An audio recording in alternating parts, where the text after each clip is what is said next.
L'émotion que je vous retrouve sur cette colline inspirée pour parler science et pas politique, pour parler science et pas interpellation à l'Assemblée nationale. Je remercie le recteur pour l'accueil ô combien chaleureux. Évolution scientifique. Chers camarades étudiants, chers collègues et professeurs, n'ayons pas peur de commencer une nouvelle ère dans notre pays. Le pays a été longtemps déconnecté du savoir et du savoir-faire, de l'intelligence tout court. Parce que les pays comme le Japon n'a pas de ressources naturelles, mais il est parmi les pays les plus riches du monde. Alors je vais vous demander à partir d'aujourd'hui de ne pas trop chanter nos richesses potentielles, non. Nous devons ensemble chercher à savoir pourquoi autant de richesses et une pauvreté. Un pays comme le Congo, placé parmi les pays les plus riches du monde, potentiellement, et paradoxalement parmi les pays les plus à nourrir dans le vie. L'exode rural. Et donc la production a commencé à baisser. Et à cela, il faut ajouter l'instabilité au niveau des institutions suivie de nombreuses rébellions, comme si les Congolais s'étaient entendus pour ne jamais s'entendre, puisqu'à chaque fin d'une élection, il y a toujours des rébellions. Jusqu'aujourd'hui. Parce qu'à la fin de la dernière élection, nous avons les 23. On peut le démontrer. Et donc, nous devons prendre du courage à un moment donné de dire, ça l'est trop. On ne peut pas continuer à enterrer les Congolais. Dans le Nord Kivu, vous allez enterrer les Congolais, vous trouvez les minéraux. Donc, le monsieur est mort de faim, ou soit d'une balle, mais on l'enterre dans le coltan. À Isiro, on enterre les gens, à un moment donné, on trouve de l'or, on met d'abord le corps de côté, on commence à prendre de l'or. Ce sont ces genres de paradoxes que nous allons résoudre. Quand nous avons connu la zaïnianisation, sans nous y préparer, nous avons encore enfoncé le trou. Il y a eu des mesures de rétrocession, radicalisation. Et en 82, on a connu le Fonds monétaire international mondial.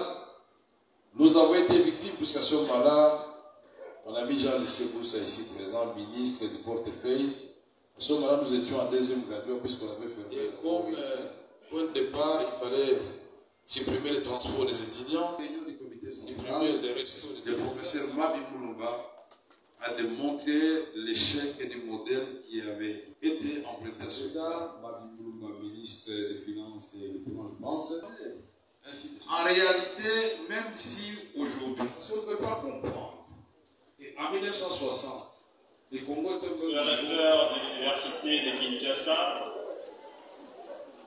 chers professeurs, camarades étudiantes et étudiants, bonjour. Nous sommes très honorés d'avoir été associés à ces forums scientifiques sur une question d'une importance capitale pour notre pays, classé aujourd'hui parmi les 4 pays les plus pauvres du monde, mais qui bénéficie d'une grâce et d'une potentialité qui les qualifie parmi les pays les plus riches au monde, et sinon, selon un certain scientifique, le pays le plus doté au monde. Cher professeur Vital, félicitations pour votre exposé qui essaie de faire une analyse structurelle et historique du processus du sous-développement dans lequel se trouve la RDC. Je dis bien un processus de sous-développement. Parce qu'en 1960, lorsque le pays accède à l'indépendance, le PIB per capita est supérieur à celui d'aujourd'hui. Donc le pays s'est sous-développé. Et vous l'avez bien souligné, la RDC était au-dessus de la Corée du Sud. Aujourd'hui, la Corée du Sud, c'est la 13e économie au monde. En 2021, elle était même la 10e économie au monde.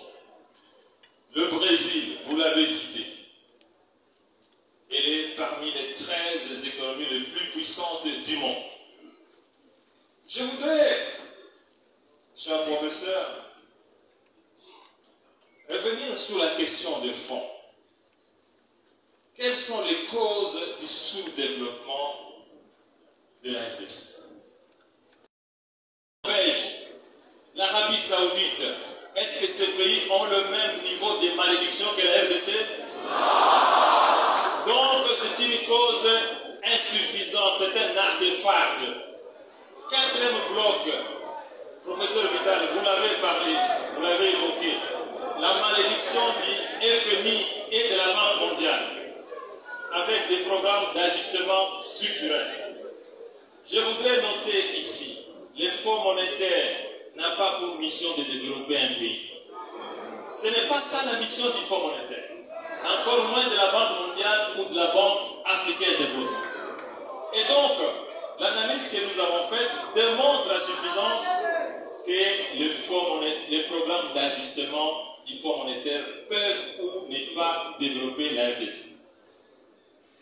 Le bloc que nous avons retenu dans cette analyse scientifique fouillée, c'est que la théorie institutionnelle, la théorie des institutions, c'est-à-dire la théorie qui met la relation entre les institutions de qualité et le développement d'une part, et les institutions de faible qualité et le développement d'autre part.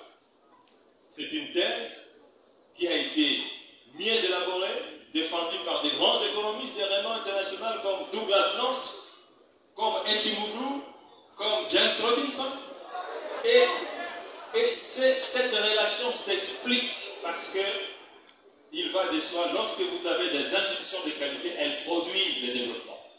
Lorsque vous avez des institutions de faible qualité, comme en RDC, elles produisent le sous-développement. Qui avait parlé de la réduction des ressources naturelles.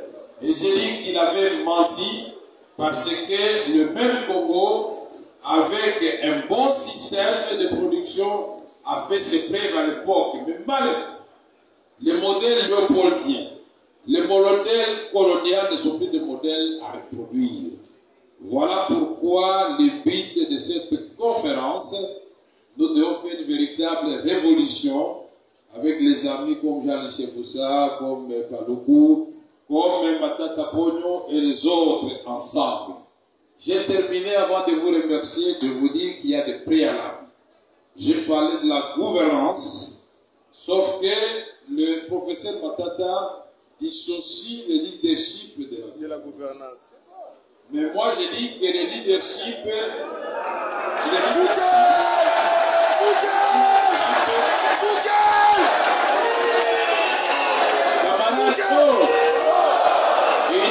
peut y avoir de bonne gouvernance sans légitimité. Et le savoir-faire soit connecté aux dirigeants congolais qui sont apparemment en déficit en cette matière. Il n'y a pas de honte en cela. Qui permettra à ce que nous bénéficions de ces minéraux. Deuxième question, quelle est la demande mondiale qui peut fonder la stratégie de diversification économique? Première réponse, nous avons 7 milliards d'habitants sur la Terre, nous avons 100 millions en RDC, nous avons 1,4 million en Chine, nous avons plus de 300 millions aux États-Unis, et tous ces millions et ces milliards sont des bouches à nourrir chaque jour. Donc la première réponse de la diversification de l'économie partirait de la réponse à ces bouches-là à nourrir. Comment la RDC peut participer à nourrir les 7 milliards en ciblant ne fût-ce que 10 ou 20%. À la fois, il n'y a pas de leadership ou de leadership visionnaire, gestionnaire et stratège. Non. Pour que la RDC s'industrialise, il y a 6 composantes sur lesquelles nous devons axer notre pilier, notre politique économique. Première composante, ce sont les infrastructures dans les Olomami, Il s'agit 3 du nickel que nous avons dans le Kasaï central. Il s'agit du manganèse que nous avons dans les Lualaba. Vous vous rappelez de Kisenga manganèse. Ces 4 minéraux combinés